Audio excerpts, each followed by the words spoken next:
let's bring in Fox News legal analyst Mercedes Colwin. Mercedes, how do you read this settlement here, even as a jury is being seated in the Derek Chauvin trial?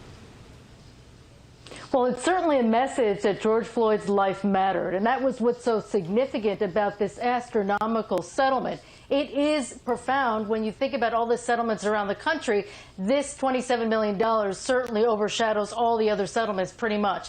What's really resounding, too, with that large number is what other issues were actually settled upon between the parties. Is there any sort of training? Are there changes within the police department? In my formative years as an attorney, I did these types of cases where I defended the New York City Police Department, and that's part of many of the settlements came into play. What changes in the policies were needed in order for there to be an effective settlement? So I'm certain that there's some other language, and we will get a copy of that because it is a public record. That settlement agreement will be made known in its specifics, and looking to see what changes, if any, were required to be implemented by the police department in order for the case to settle. Mercedes, the George Floyd family attorney Ben Crump, as I mentioned earlier, he's been doing interviews. In fact, he just gave a pretty big interview where he talked about fighting for justice on behalf of George Floyd, references America's year of soul searching. You look back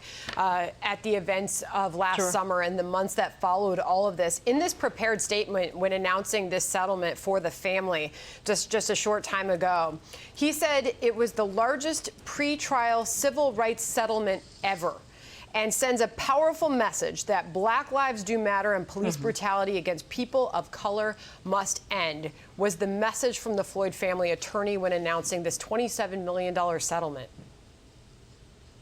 It's sounding the alarm, Sandra. I mean, that's a great quote, because think about it. What not only is the magnitude of this settlement, but it's also to all the other police departments around the country. You cannot treat individuals because of the color of their skin in a certain way. And anybody, you and I covered George Floyd's murder, let's call it for what it is, because it certainly looks that way. Obviously, that he hasn't been Chauvin has not been convicted of murder, but it certainly looks that way from that 8-minute tape, that video of what happened to George Floyd. It is definitely sounding to the alarms around the country, to the other police departments, to ensure that they do not treat anyone in the manner in which George Floyd was on that fateful day last year. Mercedes Colwin, thanks for jumping on the breaking news with us. Appreciate it. Thank you.